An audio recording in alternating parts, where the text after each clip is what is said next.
नमस्कार। भारत की अर्थव्यवस्था का एक इंजन है जो आप समझिए लगातार दौड़ रहा है, और वो है हमारा सर्विस सेक्टर।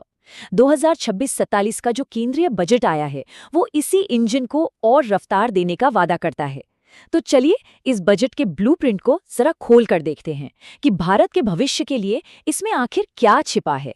देखिए, ये सिर्फ एक सरकारी बयान नहीं है, ये जमीनी हकीकत है।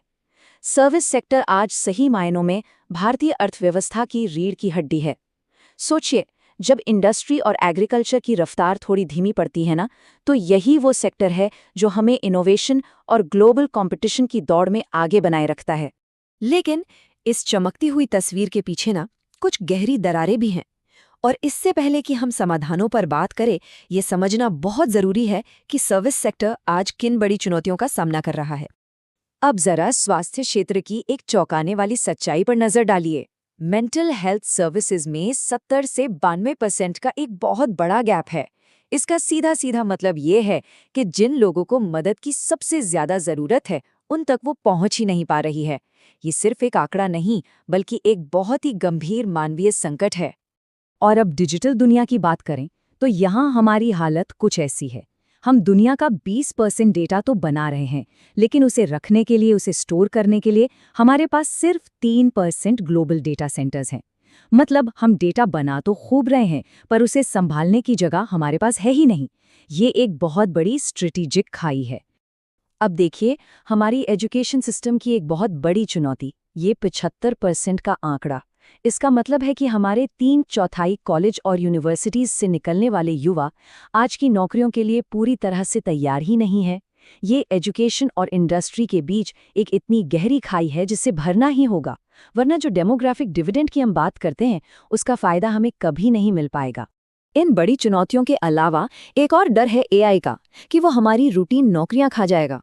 फिर देखिए, सेकेंडरी एजुकेशन में एनरोलमेंट कितना कम है, सिर्फ 52.2%। और ऊपर से ये जो नए डेटा सेंटर बन रहे हैं, वो पानी और बिजली जैसे हमारे कीमती संसाधनों पर कितना ज्यादा बोझ डाल रहे हैं। ये सब मिलकर इस सेक्टर के सस्टेनेबल विकास के रास्ते में बड़ी रुकावटें हैं। तो सवाल उठता है कि इन सब चुनौतियों से निपटने के लिए सरकार ने बजट में क्या सोचा है। चलिए अब उन बड़े दावों पर नजर डालते हैं जो इस सेक्टर के विकास के लिए एक कॉम्प्रिहेंसिव स्ट्रैटेजी का हिस्सा है। तो सबसे पहले हेल्थ सेक्टर की बात करते हैं। यहाँ सरकार ने कई कदम उठाए हैं, जैसे कि ट्रेन्ड हेल्थ वर्कर्स की जो कमी है उसे दूर करने के लिए नए इंस्टीट्यूट खोले जाएंगे। हमारे बुजुर्गों की देखभाल के लिए 1.5 लाख लोगों को स्पेशल ट्रेनिंग दी जाएगी, और भारत को मेडिकल टूरिज्म का एक बड़ा सेंटर बनाने के लिए 5 नए हब भी स्थापित किए जाएंगे। अब आते हैं एजुकेशन पर। याद है वो 75% वाला आंकड़ा? उसको ठीक करने के लिए सरकार ने इंडस्ट्री के करीब 5 यूनिवर्सिटी टाउनशिप बनाने का प्रस्ताव रखा है, और साथ ही साइंस और टेक्नोलॉजी में लड़कियों की भागीदारी बढ़ाने के लिए हर जिले के स्टेम इंस्टीट्यूट्स में गर्ल्स हॉस्पिटल बनाना अब जरूरी कर दिया गया है। टूरिज्म और क्रिएटिव इंडस्ट्रीज पर भी खास ध्यान दिया गया है। इसे ऑरेंज इकोनॉमी भी कहते हैं, पता है? मतलब वो इकोनॉमी जो आर्ट, डिजाइन, एंटरटेनमेंट जैसे फील्ड से चलती है। इसके लिए एक नया नेशनल हॉस्पिटैलिटी इंस्टीट्यूट बनाया जाएगा, हमारे टूरिस्ट गाइड्स को बेहतर ट्रेनिंग दी जाएगी, और स्कूलों में बच्चों की क्रिएटिविटी को बढ़ावा देने के लिए क्रिएटिव लैब्स भी बनाई जाएंगी। अब आते हैं टैक्स सुधारों पर, और ये एक बहुत बड़ा बदलाव है। सेफ हार्बर की जो लिमिट थी उसे 300 करोड़ रुपए से बढ़ाकर सीधा 2000 करोड़ रुपए कर दिया गया है। आसान भाषा में ये एक ऐसी लिमिट है जिसके नीचे की कंपनियों को टैक्स डिपार्टमेंट की बहुत ज्यादा छानबीन का सामना नहीं करना पड़ता। तो जाहिर है इससे बिजनेस करना बहुत आसान हो जाएगा। और बात यहीं खत्म नहीं होती। इसके अलावा भारत में जो डेटा सेंटर्स हैं उनके लिए तो समझिए लॉटरी लग गई है। 2047 तक टैक्स हॉलिडे, साथ ही अप्रूवल प्रोसेस को भी ऑटोमेटिक बनाया जा रहा है। ये सारे कदम भारत को डिजिटल इंफ्रास्ट्रक्चर में इन्वेस्टमेंट के लिए एक बहुत ही आकर्षक डेस्टिनेशन बनाने के लिए उठाए गए हैं। तो सुनने में तो ये योजना बहुत ही जबरदस्त और महत्वाकांक्षी लगती है ना? लेकिन हर बड़े वादे के साथ कुछ खतरे भी जुड़े होते हैं। आइए अब इस योजना के संभावित असर और इससे जुड़े जोखिमों का थोड़ा विश्लेषण करते हैं। एक तरफ तो ये उम्मीद है कि डेटा सेंटरों में टैक्स छूट से $200 बिलियन से भी ज्यादा का इन्वेस्टमेंट आएगा। जबरदस्त बात है। लेकिन इसका दूसरा पहलू भी है। इसका सीधा मतलब होगा हमारे पानी और बिजली के संसाधनों पर बेतहाशा दबाव।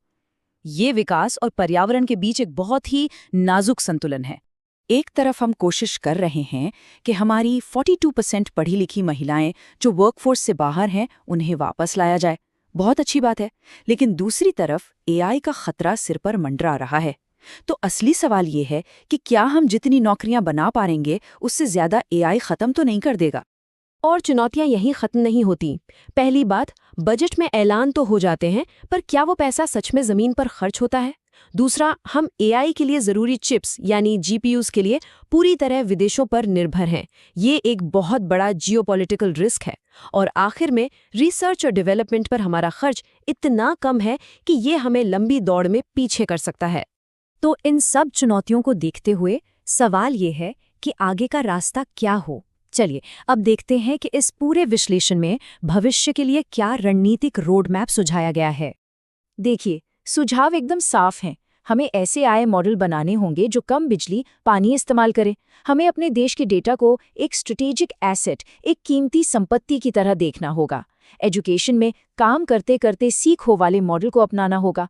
और हाँ, फंडिंग सिर्फ एडमिशन पर नहीं बल्कि नतीजों पर मिलनी चाहिए, जैसे कि कितने लोगों को नौकरी मिली और वो टिके रहें।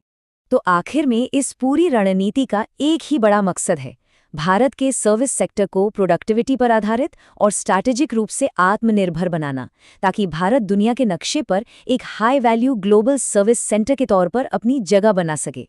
तो सवाल आखिर में यही बचता है, क्या ये बजट का ब्लूप्रिंट सच में भारत को 2047 तक एक ग्लोबल सर्विस सुपर पावर बना पाएगा? खैर, ये एक ऐसा सवाल है जिसका जवाब तो हमें भविष्य में ही मिलेगा।